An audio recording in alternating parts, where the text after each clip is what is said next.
नमस्कार, मैं हूं छवि फागना और आप देख रहे हैं मरुधर बुलेटिन। कोरोना की दूसरी लहर के असर को कम करने के लिए और तीसरी लहर के प्रकोप से बचने के लिए देश में वैक्सीनेशन का काम जारी है और महामारी से जूझ रहे देश को अभी टीके की कितनी जरूरत है ये समझने के लिए किसी दक्षता की जरूरत नहीं है। इसलिए पूरा देश अभी टीके के गणित में उलझा हुआ है। सुप्रीम कोर्ट केंद्र को लगातार फटकार लगा रही है, सवाल पूछ रही है। वहीं केंद्र की सरकार वैक्सीन पर अपनी कमी छिपाने में लगी हुई है। राज्य की सरकारें टीका जुटाने के जुगाड़ में लगी है और आम आदमी एक टीके की आस में टीका केंद्र के बाहर लाइन लगाता है, लेकिन उसके बाद उसे निराश होकर लौटना भी पड़ता है। कोरोना महामारी से जहां आमजन त्रस्त है और रोज हजारों लोग दम तोड़ रहे हैं, इसके बचाव के लिए टीकाकरण के तार पर लगाई जा रही वैक्सीन खराबे को लेकर अलग अलग दावे किए जा रहे हैं। वैक्सीन खराब होने के लिए राजस्थान में ठीकरा सिर्फ राज्य सरकारों के सिर फोड़ा जा रहा है। एक बड़ा मीडिया समूह भी वैक्सीन खराब होने की लगातार रिपोर्ट प्रकाशित कर रहा है, मगर इसके लिए सीधे तौर पर जिम्मेदार संस्थाओं के खिलाफ कुछ भी छापने से बच रहा है, जो कि स्वस्थ और लोकतंत्र निष्पक्ष पत्रकारिता के मूल्यों और आदों के खिलाफ है। मरुधर बुलेटिन अखबार की स्टेट टीम ने आज इस मामले को गहराई से समझा और पड़ताल की तो चौंकाने वाले तथ्य सामने आ गए। इन तथ्यों को पढ़कर आप लोग अचंभित रह जाएंगे। कोरोना बचाव के लिए कि किस प्रकार से राज्य सरकारों को निशाना बनाया गया है। जी हाँ, कोरोना से बचाव के लिए लगाई जा रही वैक्सीन के खराब होने की असली वजह लोगों में जागरूकता का अभाव है, जिसके चलते ही काफी मात्रा में वैक्सीन की डोज खराब हो गई है। मगर केंद्र सरकार और एक मीडिया समूह इसके लिए सिर्फ राज्य सरकारों को ही लपेट रहा है, जिसका कोई औचित्य ही नहीं है। हाँ, राज्य सरकार की भी थोड़ी बहुत जिम्मेदारी बनती है, लेकिन केवल राज्य सरकार को बेवजह ही दोष देना या खराबी का ठीकरा केवल उसी पर फोड़ना ये कतई सही नहीं ठहराया जा सकता। वैक्सीन केंद्र सरकार सीरम इंस्टीट्यूट से बनवा रही है, केंद्र ही राज्यों को आपूर्ति करा रही है। यहाँ आपको बता देते हैं कि केंद्र सरकार वैक्सीन के लिए कई राज्यों से कीमतें भी वसूल रही है, जो कि बहुत ज्यादा है। लेकिन वैक्सीन के खराब होने, तय समय पर लोगों को वैक्सीन लगाने की पूरी जो प्लानिंग, इसको किए बिना ही वैक्सीन की डोज राज्यों को आपूर्ति कर दी गई है, जिसके लिए केंद्र की जिम्मेदारी से इनकार नहीं किया जा सकता है। राज्य में विपक्ष नहीं निभा रहा सही जिम्मेदारी। कोरोना महामारी को रोकने के लिए एक और केंद्र सरकार और राज्य सरकार जद्दोजहद कर रही है, तो वहीं राजस्थान में विपक्ष की भूमिका निभा रही पार्टी भी केवल राज्य सरकार पर दोषारोपण कर अपने कर्तव्य की इतिश्री कर रही है।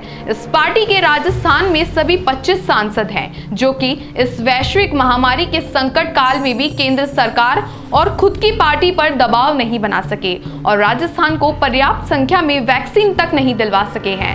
राज्य सरकार को 18 से ऊपर आयु के लोगों को टीकाकरण के लिए केंद्र सरकार को रुपए देने पड़े, तब जाकर तो वैक्सीन की आपूर्ति केंद्र सरकार ने की।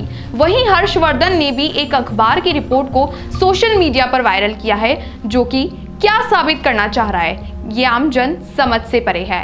कोरोना वैक्सीन को लेकर हर रोज अपडेट्स आ रही हैं। वहीं लोग साइड इफेक्ट्स को भी लेकर काफी चिंतित हो रहे हैं। इसी वजह से वैक्सीन लगवाने से ये लोग मना कर रहे हैं और वैक्सीन पर विश्वास नहीं जता रहे हैं। देश में भले ही टीकाकरण का कार्यक्रम शुरू हो गया है, लेकिन कई जगहों पर तो टारगेट से भी काफी कम लोग वैक्सीन लगवाने के लिए पहुंच रहे हैं। जी हाँ, तमिलनाडु और केरल में काफी कम लोग वैक्सीन के लिए आगे आ रहे हैं और अब लोगों को वैक्सीन के लिए जागरूक किया जा रहा है। अब इस जागरूकता को देखते हुए कोरोना वैक्सीन को लेकर हेल्थ वर्कर्स का उत्साह ना दिखने पर अब कई डॉक्टर्स का भी कहना है कि ये गलत है। उनका कहना है कि अगर हेल्थ वर्कर्स ही वैक्सीन पर भरोसा नहीं जताएंगे तो आम लोगों को समझाना काफी मुश्किल हो जाएगा। दरअसल वैक्सीन के लिए हेल्थ वर्कर्स के कम पहुंचने से वैक्सीनें भी खराब हो रही हैं। जी हाँ, कई रिपोर्ट्स में ये सामने भी आया है कि हेल्थ वर्कर्स की ओर से वैक्सीन ना लगवाने से वैक्सीनें खराब हो रही हैं और अभी तक कई वैक्सीनें खराब हो चुकी हैं। आंकड़े आपके सामने हैं। ऐसे में जानते हैं कि आखिर वैक्सीन ना लगवाने से वैक्सीनें खराब क्यों हो रही हैं। इस बारे में मैक्स अस्पताल के रहे सीनियर डॉक्टर मनोज कुमार ने एक टीवी चैनल को बताया कि हेल्थ वर्कर्स की ओर से वैक्सीन ना लगवाना काफी निराशाजनक है। अगर हेल्थ वर्कर्स ही इस पर विश्वास नहीं जता रहे हैं तो आम लोगों को वैक्सीन के लिए जागरूक करना काफी मुश्किल होगा। साथ ही अब कुछ फेमस सेलिब्रिटी राजनेताओं को भी आगे आना चाहिए और उन्हें वैक्सीन लगवानी चाहिए। इससे लोगों के मन में वैक्सीन को लेकर विश्वास भी पैदा होगा। क्यों खराब हो रही है वैक्सीन, आइए आपको बताते हैं। हेल्थ वर्कर्स के ज्यादा संख्या में वैक्सीन ना लगवाने से वैक्सीनें खराब तो हो ही रही हैं। इसकी वजह यह है कि एक वैक्सीन की वायल को अगर एक बार खोल लिया जाता है तो उसे ज्यादा समय तक बाहर नहीं रखा जाता। बताया जा रहा है कि उस एक वायल को सिर्फ 4 घंटे तक ही रेफ्रिजरेटर में रखा जा सकता है। इसके बाद ये वैक्सीन खराब हो जाती है। खास बात तो ये है कि एक वायल से एक से ज्यादा लोगों को वैक्सीन लगाई जाती है। रिपोर्ट्स के अनुसार तो कोविड शील्ड की एक वायल में 10 डोज होती हैं और कोवैक्सीन की एक वायल में 20 डोज होती हैं। हर व्यक्ति को 5 ml वैक्सीन दी जाती है। जब एक एक वैक्सीन के लिए वायल को खोल दिया जाता है तो 4 घंटे के अंदर ही उस पूरी वायल को खत्म करना होता है। सीधे शब्दों में कहें तो वैक्सीन की एक शीशी से 4 घंटे में कई लोगों को वैक्सीन दी जाती है और अगर 4 घंटे में एक ही व्यक्ति वैक्सीन लगवाने आता है तो पूरी वैक्सीनें खराब हो जाती हैं। इसी वजह से काफी वैक्सीनें फेंकी जा रही हैं, जो कि आप देख सकते हैं कचरों के ढेर में दिख रही है, गड्ढों में दबाई जा रही है, क्योंकि लोग वैक्सीन लगवाने ही नहीं आ रहे हैं। ऐसे में या तो वैक्सीन लेने वाले एक साथ मौजूद होने पर ही एक वायल को खोला जाए ताकि उस वायल को पूरी तरीके से खत्म कर दी जाए। वहीं सेंटर्स पर कुछ वैक्सीन ही एक्स्ट्रा दे दी जाती है और अगर ज्यादा वैक्सीन खराब होती है तो उस सेंटर पर वैक्सीन की दिक्कत आ सकती है। साथ ही उन्होंने वैक्सीन खराब होने के बारे में भी बताया कि हर वैक्सीन की अपनी एक सेल्फ लाइफ होती है। वैसे तो वैक्सीन की सेल्फ लाइफ 6 महीने तक की होती है, लेकिन एक बार खुलने के बाद इसे 4 घंटे तक ही इस्तेमाल किया जा सकता है।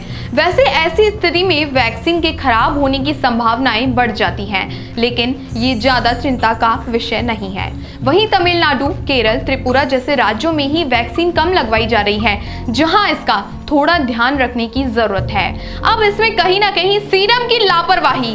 वैक्सीन भारत में सीरम इंस्टीट्यूट बना रहा है। सीरम से बन रही वैक्सीन की एक वायल लगभग 4 घंटे तक ही रेफ्रिजरेटर में रख सकते हैं। इसके बाद वो खराब हो जाती है। एक वायल में एक से अधिक लोगों को वैक्सीन लगाई जाती है। चिकित्सा सूत्रों के अनुसार तो कोविड शील्ड की एक वायल में 10 डोज होती है और कोवैक्सीन की एक वायल में 20 लोगों की डोज होती है। एक व्यक्ति को औसतन 5 ml वैक्सीन लगाई जाती है, लेकिन सीरम इंस्टीट्यूट वायल छोटी भी बना सकता था, जिसमें केवल 4 या 5 लोगों के लिए वैक्सीन होती तो इतनी मात्रा में इतनी वैक्सीनें खराब होने से इसे बचाया जा सकता था। मगर सीरम ने इस और कोई ध्यान देना मुनासिब नहीं समझा। केंद्र सरकार सीधे तौर पर बच रही है जिम्मेदारी से। वैक्सीन लगवाने के लिए तो केंद्र सरकार ने राज्यों को वैक्सीन तो उपलब्ध करा दी है, मगर इसके लिए व्यापक स्तर पर जन जागरूकता अभियान नहीं चलाया, जिसका ही नतीजा है कि कई राज्यों में वैक्सीन काफी मात्रा में खराब हुई, फेंकी गई, गाड़ी गई। केंद्र सरकार ने टीकाकरण के लिए कोई ठोस रूपरेखा तैयार ही नहीं की। वैक्सीन नहीं लगवाने पर आमजन के विरुद्ध कोई जुर्माना निर्धारित नहीं किया गया, जिसके कारण आमजन ने वैक्सीन लगाने के लिए कोई रुचि नहीं दिखाई। वहीं दूसरी ओर केंद्र सरकार ने खराब हो रही डोज को खराब होने से रोकने के लिए भी सार्थक प्रयास नहीं किए, जिसके कारण बड़ी मात्रा में वैक्सीनें खराब होती गई। वैक्सीन को लेकर कई भ्रांतियां भी आमजन में देखने को मिली, लेकिन केंद्र सरकार इन भ्रांतियों को रोकने और फैलाने वालों के खिलाफ कोई भी जुर्माना तय नहीं कर सकी, जिसका नतीजा आज आपके सामने है। इस बड़ी खबर में बस इतना ही। तमाम देश और दुनिया से जुड़ी बड़ी खबरें देखने के लिए देखते रहिए सिर्फ मरुधर बुलेटिन। नमस्कार।